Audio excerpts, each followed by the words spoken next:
My name is Mary. I am 58 years old, and I can still vividly feel the cold, damp floor of that massive corporate kitchen beneath my worn-out shoes as I stood there, completely paralyzed, watching my arrogant boss, Brenda, a 35-year-old woman with a heart made of absolute ice, literally snatch the two cheap plastic containers from my trembling hands and toss them violently into the industrial trash bin. Those weren't just any random meals.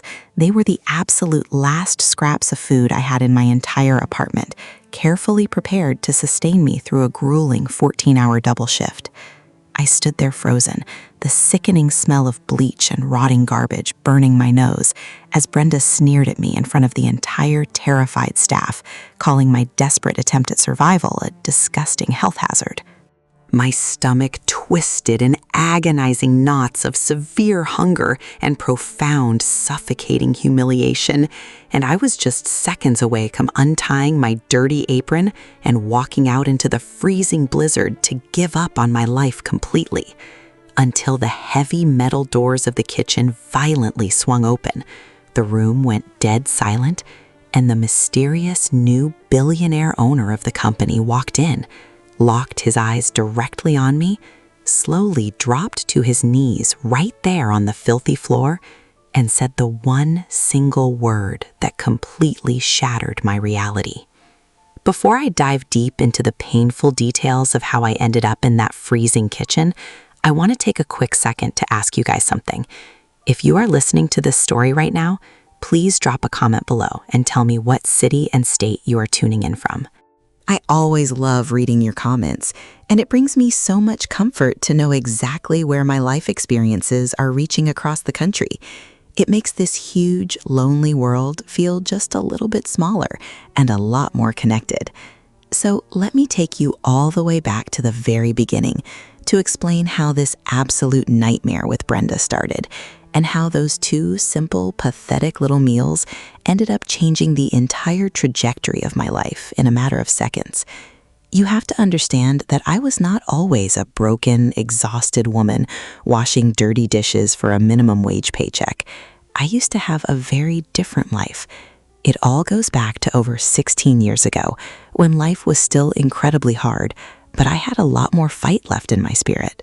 I was living in a tiny, cramped, drafty apartment on the west side of Chicago, barely making ends meet by working as a nighttime janitor at a massive local public high school.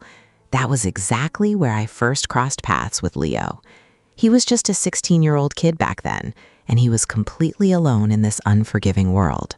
I used to see him sneaking into the gymnasium after hours, trying to sleep under the cold metal bleachers while wearing the exact same thin, torn denim jacket, even in the absolute dead of our brutal, freezing winters.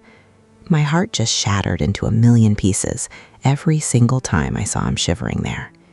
I started bringing extra sandwiches from home, usually just cheap turkey and cheese on white bread, and I would quietly leave them right next to his dirty backpack while he pretended to be asleep. It took weeks of this silent routine before he finally trusted me enough to actually speak to me. When we finally talked, the terrifying story he told me completely broke my heart. He explained that he had fallen through the massive cracks of the broken foster care system due to a bureaucratic nightmare, and he had absolutely nowhere to go and nobody to call. I did not have much money, and I certainly did not have a fancy home, but I had a spare, lumpy couch in my living room and an overwhelming amount of maternal love to give. I simply could not let that boy freeze to death on the unforgiving city streets, so I took Leo in. For 3 beautiful, chaotic years, he lived with me. I treated him exactly like the precious son I never had the chance to have. I cooked warm, heavy meals for him every single night. I sat with him at the wobbly kitchen table to make sure he finished his complicated math homework, and I stayed up way past my bedtime just listening to his massive, seemingly impossible dreams of starting his own business. But as we all know, life has a cruel way of moving forward and tearing people apart. When Leo turned 19, his relentless hard work finally paid off, and he secured a full academic scholarship to a prestigious business program all the way out in California. We stood at the crowded, loud Greyhound bus station, holding on to each other and crying for what felt like hours. I was so incredibly proud of him, but my heart was breaking. In the chaos of poverty, moving apartments, and disconnected phone lines over the next few years, our connection completely snapped. I lost track of my beautiful boy, completely convinced I would never see him again. After Leo left, my life spiraled into a very dark and difficult place. The heavy physical labor I had done my entire life finally caught up with me. My health took a massive hit, and the severe arthritis in my knees made it impossible to continue working my demanding job at the school. I found myself bouncing around from one exhausting, degrading minimum wage job to another, just desperately trying to keep the electricity on and a roof over my head. The cost of living in the city kept climbing higher and higher, while my tiny bank account kept shrinking down to absolutely nothing. Fast forward to just a few months ago, and my situation had reached a critical, terrifying breaking point. I was now 58 years old. My body ached fiercely every single morning, and absolutely nobody wanted to hire an older woman.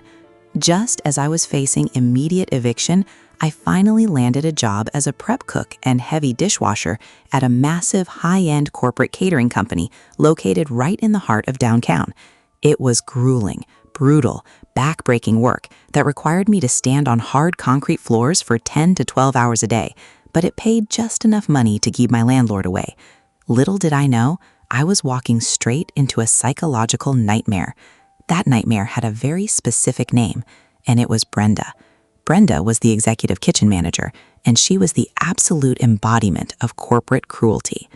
She was 35 years old, always meticulously dressed in these incredibly expensive tailored chef coats that never seemed to get a single drop of grease on them, mostly because she never actually did any real physical work.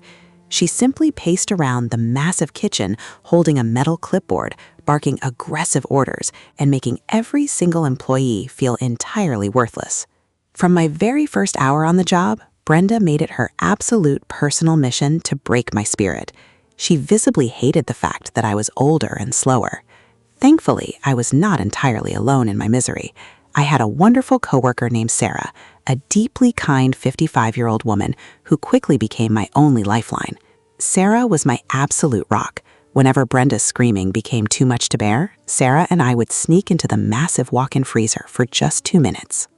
We would stand there shivering, and I would just cry uncontrollably. Sarah would tightly hold my freezing fingers and whisper that I needed to keep my head down, that we desperately needed this job to survive. The specific week of the terrifying incident was, without a doubt, the single hardest week of my entire life. My greedy landlord had unexpectedly raised my rent again, and after paying it, I was left with exactly $12 in my checking account to last me for an entire week.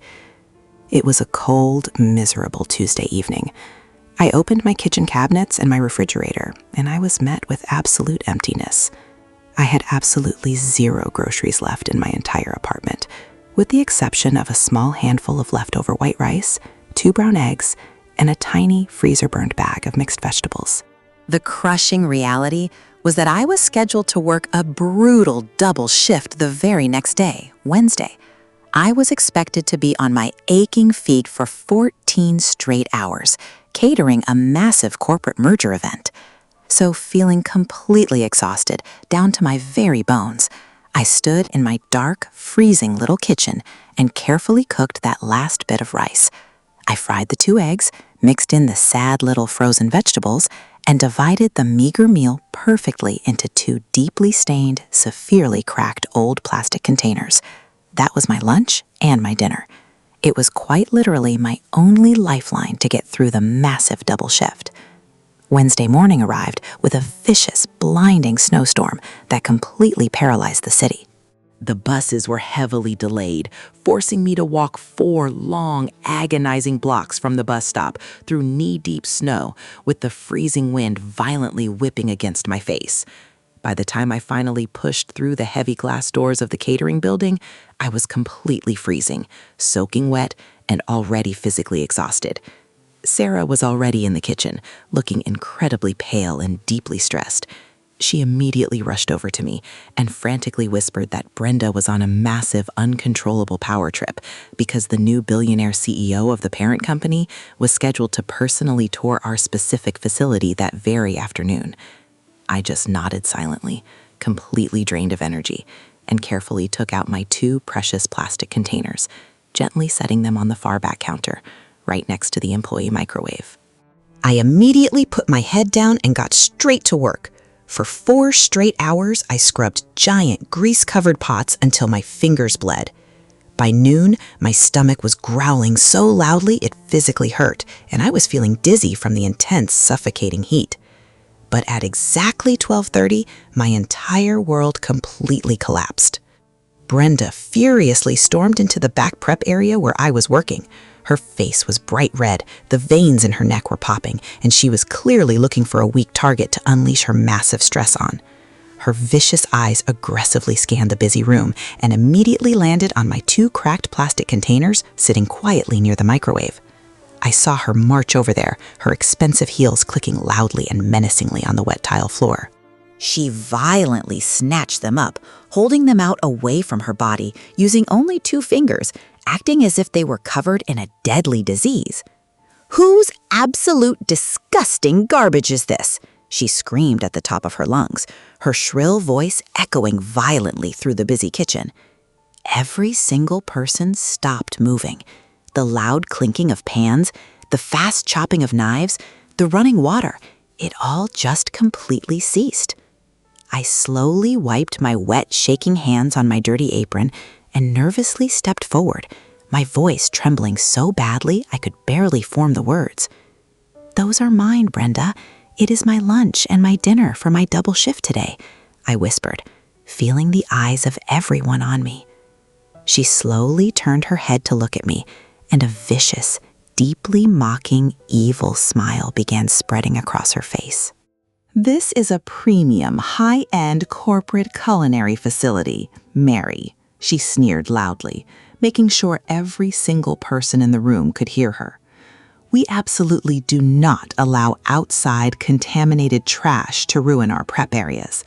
These disgusting containers look like they were dug right out of a homeless shelter dumpster. You are a completely disgusting, pathetic liability to my kitchen." Before I could even fully process the cruelty of what she was saying, before I could even open my mouth to desperately beg her to stop, she quickly turned around, walked directly over to the massive, foul-smelling industrial trash bin, and violently dropped both of my containers right into the wet, rotting garbage. I cannot even begin to accurately describe the sheer suffocating level of devastation and profound darkness that violently washed over me in that exact moment. It was not just about losing the food, even though I was practically starving and dizzy. It was about the absolute destruction of my human dignity. It was about the sick, twisted fact that she deliberately chose to violently humiliate me. I just stood there, staring at the disgusting trash can, my vision quickly blurring with hot, intensely angry tears. My hands started to shake completely uncontrollably. Sarah gasped loudly and covered her mouth in absolute shock, stepping forward to comfort me. But Brenda instantly shot her a terrifying death glare that completely froze Sarah in her tracks. "If you are really that hungry, Mary, you can just eat the discarded scraps right off the dirty plates like the filthy rat you are," Brenda spat at me. She then pointed her finger directly at my face and yelled, "Now get your worthless body back to that sink right now, or you are officially fired, right here, right now." I felt a massive, painful sob lodge deep in my throat. I was utterly and completely defeated. I thought about my cold, empty apartment, my severely overdrawn bank account, and the excruciating 14 hours of heavy standing I still had left to endure without a single bite of food. I slowly closed my eyes, letting a single burning tear roll down my deeply wrinkled cheek, and my shaking hand slowly reached up behind my neck to begin untying my dirty apron. I was going to walk out into the freezing, blinding blizzard and just give up completely. But just as my trembling fingers pulled the tight knot of my apron loose, the massive, heavy metal double doors of the kitchen violently swung open with a loud, deafening crash. The entire room physically jumped in terror. A large group of intimidating men dressed in incredibly expensive, perfectly tailored dark suits walked in, led by a remarkably tall, broad-shouldered man wearing a sharp, custom navy blue suit. It was the elite executive team, the mysterious new billionaire owners. Brenda's entire demeanor instantly and sickeningly transformed. Her cruel, evil sneer completely vanished, instantly replaced by a sickeningly sweet, incredibly fake, desperate smile. She practically shoved me out of her way as she frantically rushed forward, aggressively smoothing down her pristine white chef coat.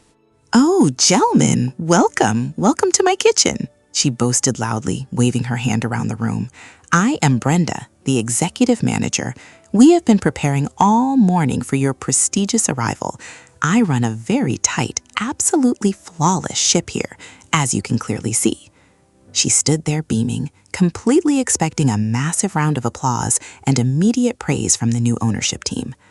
The tall, imposing man leading the group at the front did not even bob and pose with Brenda. He completely ignored her desperately outstretched hand, leaving her hanging awkwardly in the air. His intense, dark eyes were slowly scanning the massive room, taking in the absolutely frozen, terrified staff, feeling the heavy, suffocating tension lingering in the air. And then, his gaze locked directly onto me. I was still standing right there next to the foul-smelling trash can, silently crying, holding my half-untied, filthy apron, looking like an absolute broken mess of a human being. He stopped dead in his tracks, his expensive shoes squeaking slightly on the wet tile. The group of executives behind him immediately stopped. The tall man slowly reached up and took off his designer sunglasses, his strong hands trembling slightly as he did. My vision was incredibly blurry from my heavy tears, but as he took one slow, deliberate step towards me, his face finally came into sharp focus. I saw the strong, square jaw, the deep, soulful brown eyes, and the tiny faded scar right above his left eyebrow. My breath violently hitched in my throat. It was impossible. It was Leo. My sweet, precious Leo. He was a fully grown man now, incredibly powerful, deeply imposing, and clearly the billionaire CEO that everyone in the building was absolutely terrified of.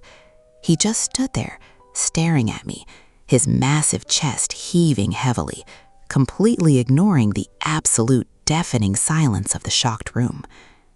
"Mary," he whispered, his deep voice cracking violently. Brenda, completely oblivious to the massive emotional earthquake happening right in front of her, nervously stepped right between us, letting out a high-pitched fake laugh. "Oh, sir, please, I beg you to just ignore her. That is just Mary, our incredibly slow dishwasher. She is getting quite senile and was just causing a massive scene because I had to legally dispose of some highly unsanitary, garbage-filled items she brought in." Suddenly, Sarah spoke up from the back, her voice shaking but loud. "She threw Mary's lunch and dinner right into the garbage, sir. Mary is working a 14-hour double shift today, and Brenda forcefully threw her only food away just to be completely cruel." Leo aggressively pushed past Brenda as if she were completely invisible, and he walked straight up to me, absolutely ignoring everyone else. The entire kitchen watched in absolute paralyzed shock as this incredibly powerful billionaire slowly dropped directly to his knees right there on the wet, filthy, grease-covered kitchen floor. He tightly wrapped his strong, muscular arms completely around my waist, buried his handsome face directly into my dirty apron, and started to violently sob. "Mom!" he cried out, his loud, agonizing voice echoing powerfully. "Mom, I have been desperately looking for you for so many years. Why didn't you ever call me?" I instantly fell to my painful, arthritic knees right there on the floor with him, wrapping my tired arms tightly around his broad shoulders, weeping loudly. He gently pulled back, looking deeply at my tired face, wiping my tears. He slowly stood up, gently pulling me up with him, and turned around to face Brenda. Brenda was violently shaking like a leaf in a hurricane, her fake smile completely gone. Leo looked at Brenda with absolute disgust. You think violently abusing an elderly woman and destroying her food makes you a good manager? That amazing woman you just relentlessly tortured is my mother. She is the sole reason I am standing here today as the absolute owner of this entire massive corporation. Brenda instantly started crying ugly tears, desperately clasping her shaking hands together. Mr. Leo, please, I beg you. I had absolutely no idea. I am so incredibly sorry. Please do not fire me. I desperately need this job. Leo did not even blink, his face completely devoid of any mercy. Pack your things right now. You are fired. And you are not just fired, but I will personally make absolutely sure that every single catering and hospitality company in this entire city knows exactly what kind of cruel monster you truly are. Security will escort you out of my building now. Two massive security guards immediately grabbed her arms, aggressively dragging Brenda out of the kitchen as she loudly cried and desperately begged for mercy. The heavy metal doors swung completely shut behind her, and a massive collective sigh of absolute relief violently washed over the entire terrified staff. Sarah actually jumped up and clapped her hands, crying beautiful tears of absolute joy. Leo turned back to me, gently kissing my sweaty forehead. You are completely done working, Mom. You are never, ever washing another dirty dish, and you are never going hungry again. You are coming home with me right now. Leo laughed, a beautiful, booming sound. I own the entire event, Mary, and as of right now, I am officially making Sarah the brand new executive manager of this entire kitchen with a massive, life-changing pay raise. Sarah screamed in absolute shock as the kitchen erupted into massive applause. Leo gently took my hand, grabbed my worn-out tote bag, and led me out of that miserable kitchen for the very last time. That night, sitting in his massive estate, we stayed up until the sun rose, crying and catching up on all the precious years we had lost. True to his childhood word, a week later, he bought me a beautiful little house with the most breathtakingly beautiful kitchen I had ever seen. Looking back, I realize how beautifully unpredictable the universe truly is. The exact moment of my absolute darkest despair was the very catalyst that miraculously brought my precious son back to me. It taught me that true kindness never truly disappears. It circles right back to you when you need it the absolute most. I want to ask you something before I go. If you saw a coworker being viciously humiliated like I was, would you have the courage to speak up and risk your job? Let me know in the comments below. Until the next story.